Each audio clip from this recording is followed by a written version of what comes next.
The bank told me I owed $623,000 on a mortgage I never signed. Turns out, my sister used my name to buy her dream house. At family dinner, I didn't say a word, just slid the police report across the table. Her fork dropped. So did every jaw at that table. My world shattered with a single phone call, a betrayal so deep it tore through the very fabric of my family. I never imagined the person I looked up to my entire life would be the one to orchestrate such a cruel deception, leaving me to pick up the pieces of a life she'd systematically dismantled. Before everything imploded, I, Heather Wilson, a 29-year-old nurse in Seattle, had what I considered a pretty good life. Nothing extravagant, but it was fulfilling. For 6 years, I'd been a registered nurse in the pediatric ward at Seattle Grace Hospital. There's something incredibly rewarding about helping sick children, even on the hardest days. My colleagues were like family, and I'd built a reputation as someone reliable, someone who genuinely cared. My small, comfortable apartment in Ballard was my sanctuary, filled with plants. So many plants my friends joked it was more greenhouse than home. Those green companions gave me peace after chaotic hospital shifts. Then there was my actual family. My parents, David and Carol, lived in the same suburban home where my sister, Amanda, and I grew up. They were good people, honest, hardworking, and devoted. Amanda, 3 years my senior, was always the confident one, the achiever, the one who made friends effortlessly. I was the quiet, studious one, finding my voice only after college. But there was never any resentment, at least not that I acknowledged. I was proud of her accomplishments. As adults, we remained close. Amanda built a successful career in real estate, selling luxury properties. She married Brian Parker, a financial advisor, 5 years ago. They were a striking couple, always tanned from their frequent tropical vacations. Their social media was a catalog of curated perfection. Meanwhile, I remained single, focused on my career. Our lives couldn't have been more different, but we still met for coffee and had family dinners twice a month. Amanda would sometimes make subtle comments about my lifestyle or suggest investments I couldn't possibly afford, but I just chalked it up to her wanting the best for me. 8 months ago, Amanda and Brian moved into a stunning Craftsman in Queen Anne, one of Seattle's most prestigious neighborhoods. At their housewarming, I remembered a twinge of envy walking through those meticulously renovated rooms with their Viking appliances and sweeping views. "Someday you'll have this too, sis," she'd said, squeezing my shoulder. "You just need to aim higher." The day everything changed started like any other Tuesday. I was helping a 7-year-old boy named Tyler change his bandages when my phone vibrated. I normally wouldn't answer during patient care, but I was waiting for news about my elderly neighbor. "Hello, this is Heather," I answered, stepping into the hallway. "Miss Wilson, this is Craig Donovan from Washington Mutual Bank. I'm calling about your missed mortgage payments. We've sent several notices, and I'm afraid if we don't resolve this soon, we'll have to begin foreclosure proceedings." My stomach dropped. "I'm sorry, there must be some mistake. I don't have a mortgage. I rent my apartment." His voice took on a slightly condescending tone. "Miss Wilson, according to our records, you took out a mortgage for $623,000 in January for a property on Highland Drive. You made payments for the first 3 months, but we haven't received anything since April." Highland Drive. That sounded familiar. Wasn't that Amanda's street? "This is a mistake," I insisted, my voice rising. "I've never purchased property. My credit isn't even good enough for a mortgage that size. I'm a nurse, not a surgeon. The application shows an annual income of $192,000 and a credit score of 782 at the time of application. We have all the documentation, Miss Wilson, including your signature on multiple forms. Perhaps you could come into the branch to review the paperwork." The conversation continued in this surreal vein. I returned to Tyler's room on autopilot, my mind spinning. A clerical error?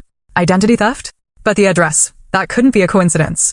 At the bank, Richard Peterson, the branch manager, laid out a folder of documents that made my stomach sink further with each page: loan application, income verification, credit check authorization, closing papers, all bearing what appeared to be my signature. And there it was, in black and white. The property address matched Amanda's new house. "Could I get copies of all of this?" I asked, my voice sounding distant. "Miss Wilson, if you didn't apply for this mortgage, I strongly suggest you contact the police. This appears to be identity theft and possibly fraud." I nodded numbly. But inside, a voice was screaming, not just any identity theft. My sister. My own sister had stolen my identity to buy her dream home. The days that followed were a blur of anxiety, disbelief, and methodical investigation. I called in sick to work for the first time in 2 years, unable to focus when my own life was unraveling. My apartment, once my sanctuary, now felt like a cage where I paced endlessly, alternating between rage and confusion. Could there be another explanation? Maybe Amanda had made some terrible administrative mistake.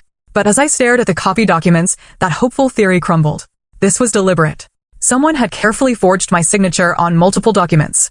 Someone had provided my social security number, birth date, and employment history. Someone who knew me intimately. My first call was to Equifax. The customer service representative sounded bored until I explained the situation. Then her tone shifted to practice sympathy. Let me pull up your credit report, Miss Wilson. Clicking of a keyboard, then a pause. There are several accounts here that appear to have been opened in the past year.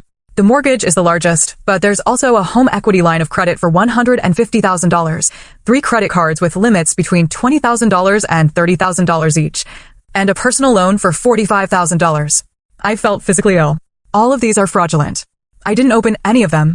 By the end of that day, I'd spoken to all 3 major credit bureaus, placed fraud alerts, and discovered that my credit score, once a respectable 724, had plummeted to 546 due to the missed mortgage payments and maxed out credit cards I knew nothing about. The next morning, I met with Diane Schwartz, a financial advisor. This is definitely identity theft, she confirmed. And I have to say, it's quite sophisticated. Whoever did this knew exactly what information would be needed to pass verification checks. It was my sister, I said, speaking the accusation aloud for the first time. The house is hers. She's living in it right now. Diane's expression shifted from professional concern to genuine shock. That complicates things. Family fraud is unfortunately common, but it presents unique challenges, both legally and emotionally. What should I do? Legally, it's clear you need to file a police report. Without that, the banks won't recognize you as a victim, rather than a participant. I was hesitant. Despite the mounting evidence, I still couldn't fully process that Amanda, my protector, my role model, would do this to me. Before going to the police, I decided to gather more information. A handwriting expert confirmed the forged signatures. Then I began investigating Amanda's finances. Through social media and casual conversations, I pieced together troubling patterns. Despite their apparent wealth, Amanda and Brian had been facing financial difficulties for at least 2 years. Yet, their lifestyle hadn't changed. If anything, they'd become more extravagant. The most damning evidence came from my friend Stephanie, who worked at a luxury car dealership. I probably shouldn't tell you this, Stephanie said over coffee, but when they ran her credit for financing, it was a mess. Brian ended up paying cash, but I overheard them arguing about it in the parking lot. He said something like, "We can't keep doing this. The house was risky enough." The house. My house?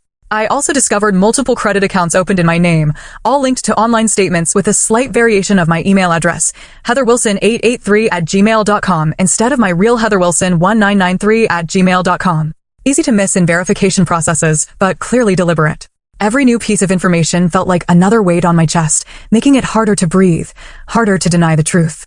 My sister, whom I trusted completely, had stolen my identity to finance a lifestyle she couldn't afford.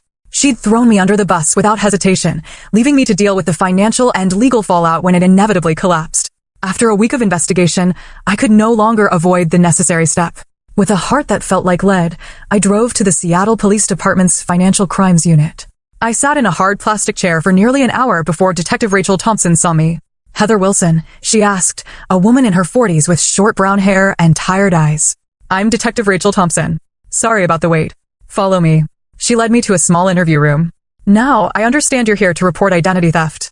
"Yes," I said, my voice smaller than I intended. "By my sister." Something flickered in Detective Thompson's expression, surprise, maybe even sympathy, before her professional demeanor returned. "I see. That's unfortunately more common than you might think. Tell me everything from the beginning." For the next 2 hours, I walked her through the whole story. The bank call, the mortgage I never applied for, the credit cards and loans opened in my name, the house my sister was living in, purchased with my stolen identity. "Miss Wilson, I want to be clear about something. Filing this report means we will investigate fully, and if the evidence supports your claims, your sister could face serious criminal charges. Identity theft and mortgage fraud are felonies. She could go to prison. Are you prepared for that?" The question hit me like a physical blow. Was I prepared to be responsible for sending Amanda to prison? To destroying her life, her marriage, her career? I thought about our childhood, how she taught me to ride a bike, helped me with homework, stood up for me against bullies. I thought about our parents, who would be devastated. But then I remembered my ruined credit score, the $623,000 debt in my name, the violation of trust so profound I could barely comprehend it. "Yes," I said finally. "I need to protect myself. If she faces consequences for what she did, that's her responsibility, not mine." Detective Thompson nodded. "I understand this is difficult. We'll handle the investigation with discretion, but I can't promise confidentiality, especially if charges are filed. These cases become public record." As I signed the report, my real signature, not the forged one, I felt a strange mix of relief and dread. The machinery of justice was now in motion, and I couldn't stop it even if I wanted to. 2 days later, Detective Thompson called with an update. "We've confirmed your suspicions, Miss Wilson.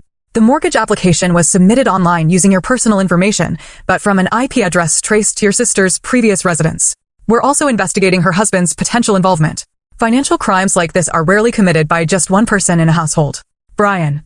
I hadn't even considered his culpability until now. But of course he would have known. As a financial advisor, he might even have helped orchestrate the whole scheme. There's more, Detective Thompson continued. We've discovered evidence suggesting they were planning to declare bankruptcy in your name once the debts became unmanageable. There are searches from their home computer about bankruptcy laws and identity abandonment. The calculated nature of their betrayal stunned me. They hadn't just stolen my identity in a moment of desperation. They'd planned to utterly destroy my financial future while protecting their own. A week after filing the report, I received the official police documentation, a comprehensive dossier detailing the evidence against Amanda and Brian. Bank records showing transfers from accounts in my name to their personal accounts, loan applications with forged signatures, credit card statements showing purchases at stores and restaurants I'd never visited. Sitting at my kitchen table that evening, I read through each page, methodically highlighting the most damning sections. The police had done thorough work, building an airtight case. According to Detective Thompson, the district attorney was confident about pressing charges.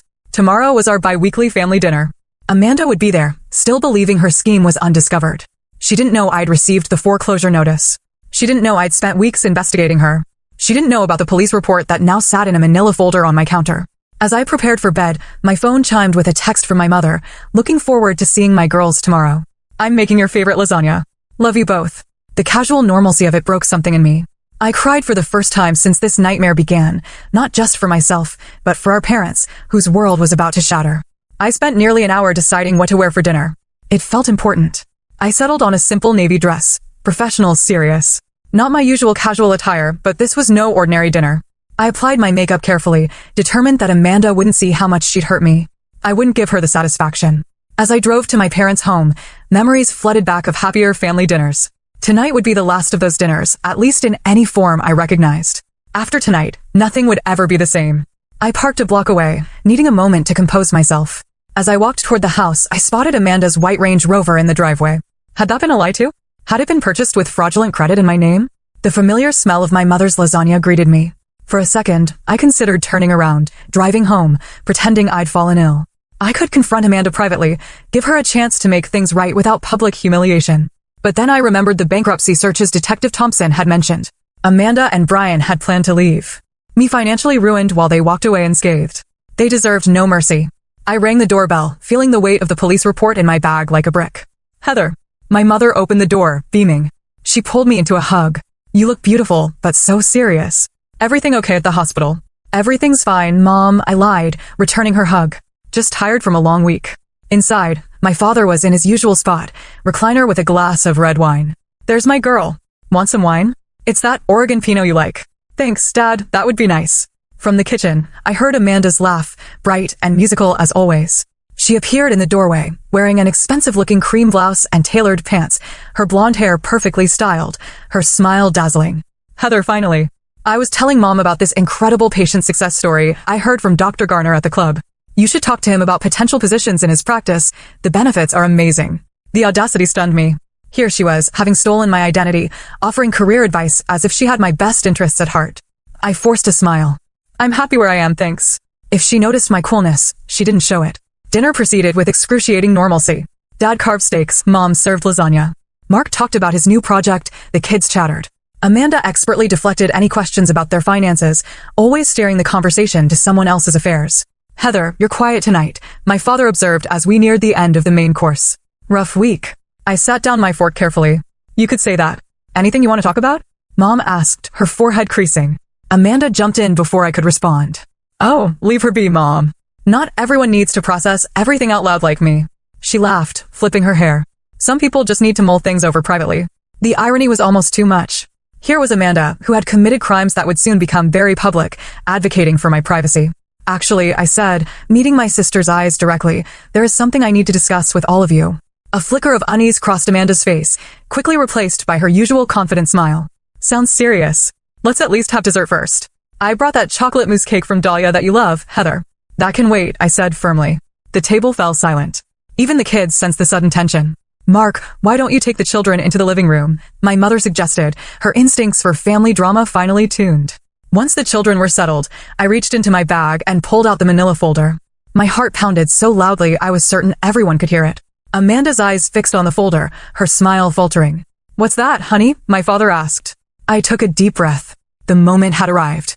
There was no turning back. This, I said, placing my hand on the folder, is a police report. The silence deepened. My mother's eyes widened. My father sat down his wine glass carefully. Brian, who had been largely quiet, suddenly looked alert, his gaze darting between the folder and Amanda. A police report? My mother echoed. Heather, what happened? Are you all right? I'm not all right, Mom. I've been the victim of a crime. I looked directly at Amanda as I slid the folder across the table toward her. Identity theft and fraud, to be specific. Amanda didn't touch the folder. Her face had gone very still, her animated expressions frozen. What are you talking about? She asked, her voice unnaturally high. Open it, I said quietly. Brian placed his hand on Amanda's arm. Maybe we should discuss this privately, Amanda. There's nothing to discuss, she responded quickly, still not touching the folder. Heather's obviously confused about something. My father, never one for tension, tried to lighten the mood. Is this some kind of joke, girls? It's not a joke, Dad.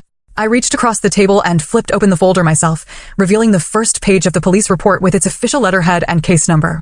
2 weeks ago, I received a call from Washington Mutual Bank about missed mortgage payments on a $623,000 loan I never took out for a house I've never owned at 4872 Highland Drive. My mother gasped softly. But that's Amanda and Brian's address. I finished for her. The dream house they'd been showing off to everyone for months was purchased through a mortgage fraudulently obtained in my name, along with a home equity line of credit, 3 credit cards, and a personal loan. All maxed out.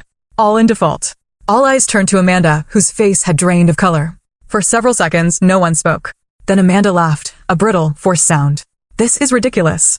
There's obviously been some kind of mistake. A bank error. Or the police don't think so, I interrupted. Neither does the handwriting expert who confirmed the forged signatures. Neither does the IP address evidence showing the mortgage application was submitted from your old condo. Brian abruptly stood up. We should go, Amanda. We don't have to listen to these accusations. My father found his voice, deep and trembling with anger. Sit down, Brian. Both of you need to explain what the hell is going on.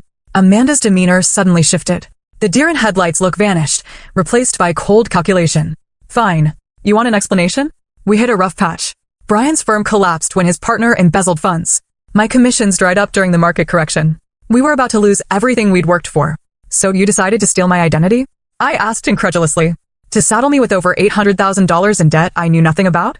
It was supposed to be temporary. Amanda's voice rose.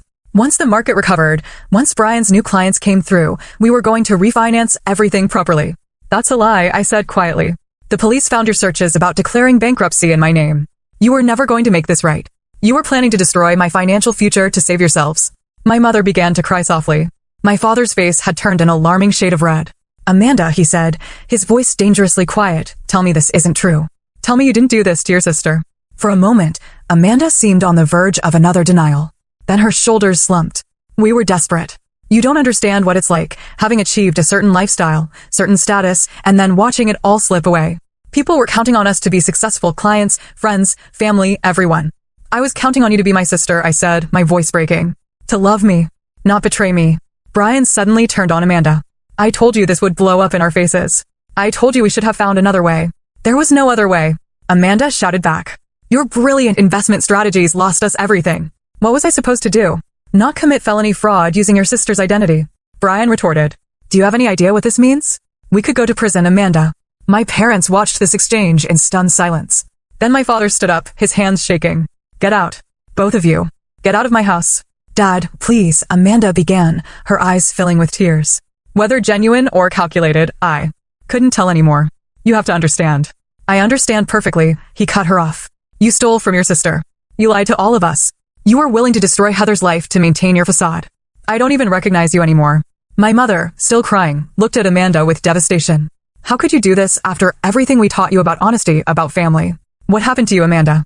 Nothing happened to me, Mom, Amanda said, a hint of defiance returning. I just refused to fail. Unlike the rest of this family, I have ambition. I have standards. Do you think I wanted to end up like Heather, living in a tiny apartment with plants as my only companions? The casual cruelty of her words stunned me. Is that what you really think of my life? That it's some kind of failure because I don't have a mansion or a luxury car? You could have had more, Amanda said bitterly. You're smart enough, but you've always settled for less. Honestly, it's not like you were even using your good credit score for anything important. Brian grabbed her arm. Enough, Amanda. We're leaving now. He turned to me, his expression a mixture of anger and fear. This isn't over, Heather. You have no idea what you've done by filing that report. I know exactly what I've done, I replied steadily. I've protected myself from criminals. That's what you both are, criminals. And now you'll face the consequences. As they gathered their things to leave, my mother called after Amanda, the police. Will they arrest you? Amanda paused at the door. For a moment, her mask slipped, and I saw genuine fear in her eyes. I don't know, Mom. Probably. After they left, the three of us sat in stunned silence. My father poured himself another glass of wine, his hands still shaking. My mother wiped her tears with a napkin, looking suddenly older than her years. I should have seen it, she said finally. All those extravagant purchases, the house we knew they couldn't afford. I just thought they were being irresponsible with their money, not this. None of us saw it, I said, reaching for her hand. I never imagined Amanda capable of something like this, not to a stranger and certainly not to me. My father looked at the police report, still open on the table. What happens now? The district attorney will decide whether to press charges. Given the evidence, Detective Thompson thinks it's almost certain.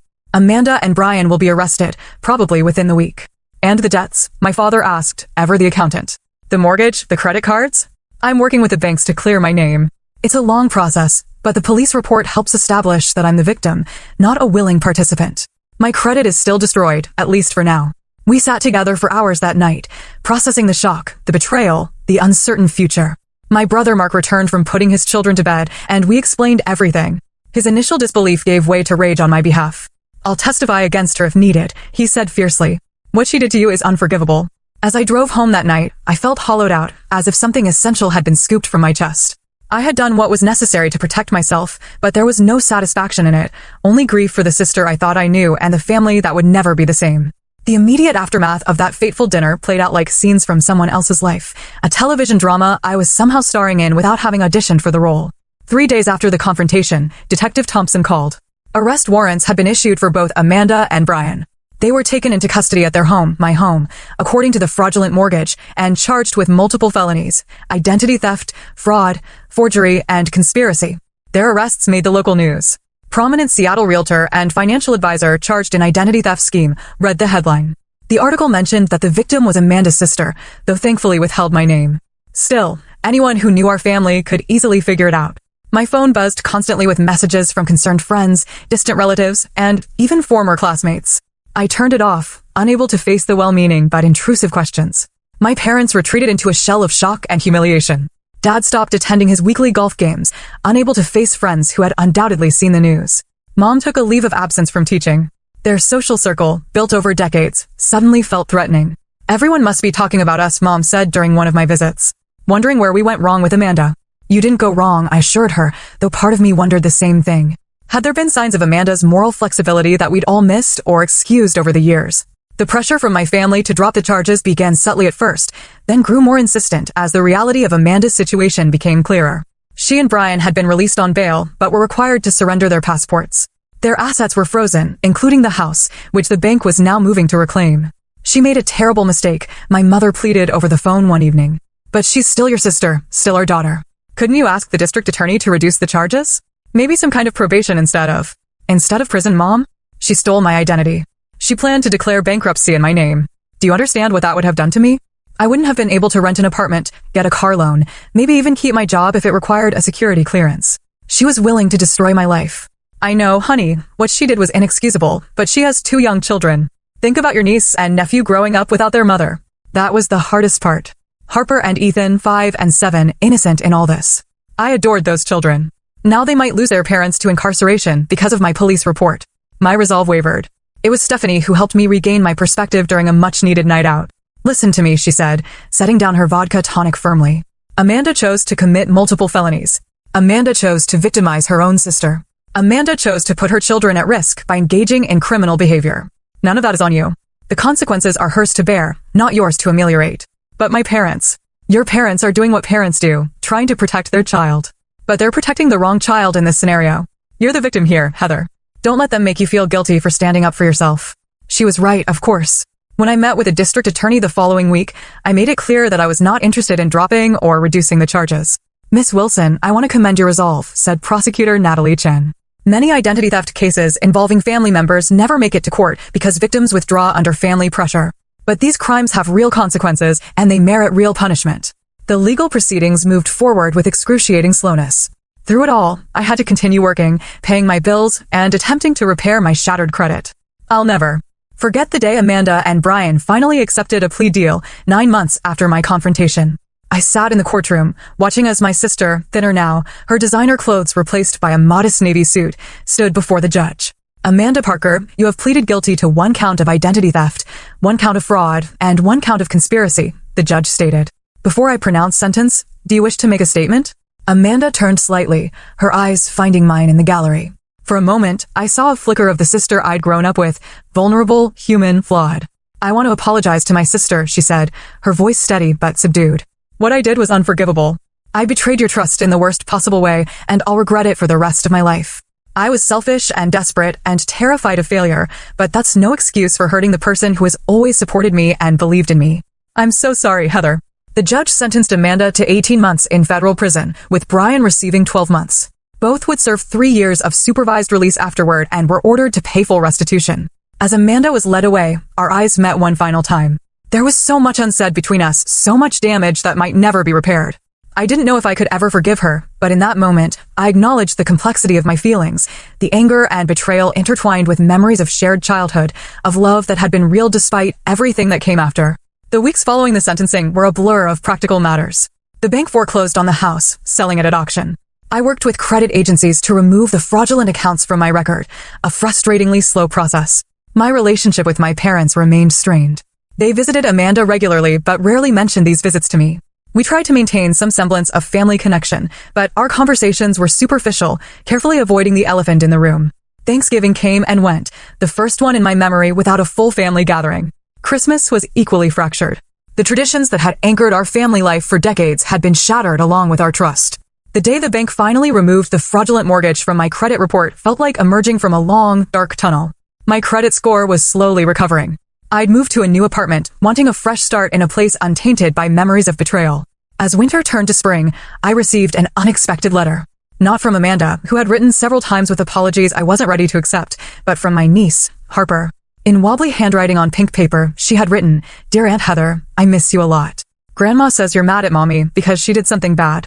I'm sometimes mad at Mommy too, like when she wouldn't let me have 2 desserts, but I still love her. Do you still love her?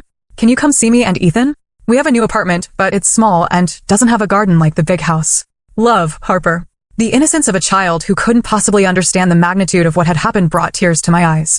Whatever my feelings toward Amanda, Harper, and Ethan were innocent casualties of their parents' crimes. They deserved an aunt who loved them, even if that love had to be carefully separated from the betrayal of their mother. I called my parents that evening and asked if I could visit the children. The relief in my mother's voice was palpable. "They ask about you all the time," she said. "They would love to see you." That weekend visit with my niece and nephew became the first tentative step toward healing.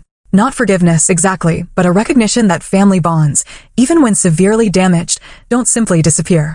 They transform, requiring new boundaries, new expectations, new definitions of trust. 6 months after Amanda began serving her sentence, the foreclosure sign came down from in front of the Highland Drive house. Another family moved in, unaware of the drama that had unfolded within those walls. I drove past occasionally, feeling a strange mix of emotions. Not regret or envy, but something more complex. The house that had symbolized my sister's betrayal was now just a house again, inhabited by people who had no connection to our family's pain. My credit score, while not fully recovered, had climbed back into the fair range. The fraudulent accounts had been removed. I had settled into my new apartment, smaller than my previous one, but in a building with better security, including a locked mailbox. The paranoia lingered, a constant companion I was learning to manage. My weekly therapy sessions with Dr. Elaine Winters had become a cornerstone of my recovery. Family betrayal creates a unique kind of trauma, Dr. Winters had explained. The people we expect to protect us become the source of harm. It fundamentally challenges our ability to trust. Will I ever trust anyone again? I'd asked, only half joking. You'll trust differently, she'd replied. More carefully, more intentionally. That's not necessarily a bad thing. She was right. I'd become more cautious, more vigilant about reviewing financial statements, more selective about who I allowed into my inner circle. But I hadn't withdrawn from life entirely, which had been my fear in those dark early days. My relationship with my parents was slowly healing, though it would never return to what it had been.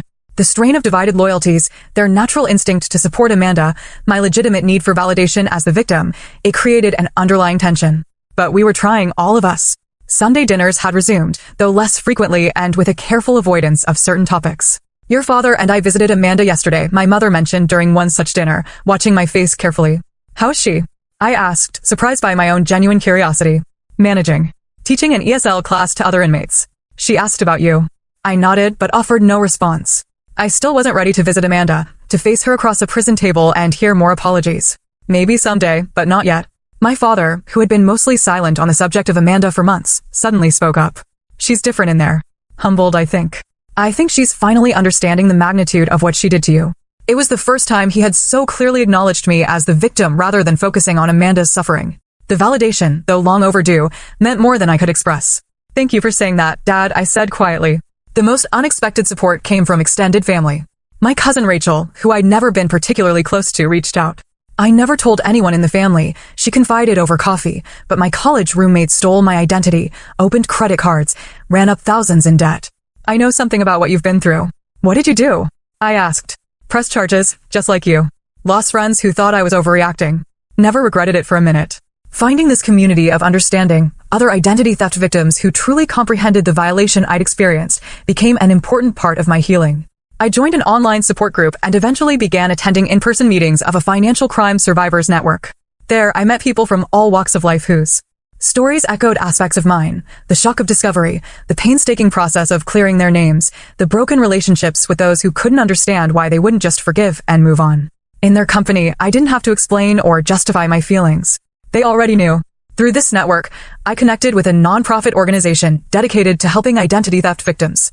After benefiting from their resources, I began volunteering, using my own experience to guide others through the labyrinthine systems of credit bureaus, law enforcement, and financial institutions. You have a gift for this, Margot, the organization's director told me. You're compassionate without sugarcoating the reality of what they're facing. This work gave purpose to my pain, transforming a devastating personal experience into knowledge that could help others. I couldn't undo what Amanda had done, but I could use it to make someone else's journey a little less lonely, a little more navigable. Moving to my new apartment had been a practical necessity, but it became a symbolic fresh start as well. I filled it with plants, as always, but also with new furniture that held no memories of my pre-betrayal life. I installed a small home office with a locking file cabinet, not because I expected another family member to steal my identity, but because the experience had taught me the value of prudent protection. When Amanda had been incarcerated for nearly a year, I received a letter that stood out from her previous attempts at communication. Unlike her earlier apologies, this one acknowledged the specific harms she had caused me. I've been working with a therapist here, she wrote. She's helping me understand that true accountability means recognizing not just that I did something wrong, but exactly how my actions hurt you. I stole more than your identity, Heather. I stole your sense of security, your trust in family, your belief in my love for you. I can't undo that harm, but I want you to know that I see it clearly now. I'm not asking for forgiveness. I'm not even asking for a response. I just want you to know that I understand what I destroyed, and I will live with that knowledge for the rest of my life. I didn't respond immediately, but I kept the letter, rereading it periodically. The acknowledgement of specific harms felt different from her earlier blanket apologies, more genuine, more complete, more aware. Around this time, I made a decision that surprised even me. Using some of the restitution money that had finally begun arriving from Amanda and Brian's seized assets, I put a deposit on a small house with a generous yard, perfect for an expanded garden. The irony wasn't lost on me. My sister's crime had ultimately led to me achieving the home ownership she had fraudulently claimed in my name. The day I signed the legitimate mortgage papers, a moment that should have been purely joyful, I experienced an unexpected wave of emotion. Sitting in the loan officer's office, reviewing documents remarkably similar to those that had been forged in my name, I felt a strange closing of a circle. Is everything all right, Miss Wilson? The loan officer asked. Yes, I said, signing my actual name to a loan I had chosen for a house I could afford. Everything is fine. Better than fine, actually. Taking ownership of my new home became a powerful act of reclamation. I painted the walls colors I loved, planted a vegetable garden, and invited friends for a housewarming party, my first real celebration since before the identity theft discovery. Stephanie brought champagne and a doormat that read, "Not today, identity thieves." Dark humor that made me laugh despite myself. My parents came too, bringing a houseplant and awkward good wishes. They were trying, in their way, to support this new chapter while still maintaining their relationship with Amanda. It's a lovely home, Heather, my mother said, hugging me tightly. We're so proud of you. For buying a house? I asked. For everything, my father clarified. For how you've handled all of this, with dignity and strength. It wasn't complete healing. That would take years more if it ever fully arrived. But it was acknowledgement, and that mattered. 2 weeks after my housewarming, I did something I'd been considering for months. I drove to the Federal Correctional Institution where Amanda was serving her sentence and added my name to her visitors list. I wasn't ready to see her yet, but I wanted the option available when and if that day came. As I continue rebuilding my life, I've come to understand that healing isn't a destination but a process. Some days I feel strong and forward-looking, others, the betrayal feels fresh and raw. I've learned to accept both realities as part of my journey. What happened between my sister and me is a story with no neat ending, no perfect resolution. Family bonds, once broken by betrayal, can never be completely restored to their original form. But they can transform into something new, something more honest perhaps, with clearly established boundaries and carefully rebuilt trust. I don't know if Amanda and I will ever reclaim anything resembling our former closeness. I don't know if I'll ever fully trust her again. But I know that I've survived the worst betrayal I could imagine, and I've emerged stronger, wiser, and more self-reliant than before. If there's a lesson in all of this, it's that trust should be treated as the precious resource it is, given carefully, guarded appropriately, and withdrawn when necessary for self-protection. Love and trust aren't the same thing, a distinction I never fully understood until now. I can love my sister while acknowledging that she violated my trust in ways that may never be fully repaired. This experience has taught me that family loyalty has limits and should have limits. That standing up for yourself, even against those you love, isn't selfish, but necessary. That forgiveness, if it comes, must follow accountability, not replace it. I'm still writing my story, still finding my way forward. But I know this much, I refuse to be a victim in silence. I refuse to sacrifice my financial future to protect someone who hadn't protected me. I refuse to accept betrayal as the price of family peace. And in those refusals, I found my strength. What about you? Have you ever experienced betrayal from someone you trusted completely? How did you handle it, and what boundaries did you establish afterward? I'd love to hear your stories in the comments below. If this account has helped you feel less alone in your own experience of family betrayal, please consider giving it a like and subscribing to my channel for more real-life stories of resilience and recovery. Share with someone who might be struggling with similar issues. Sometimes knowing others have walked the same difficult path can make all the difference. Thank you for listening to my story, and remember, protecting yourself isn't selfish, it's necessary for survival and eventual healing.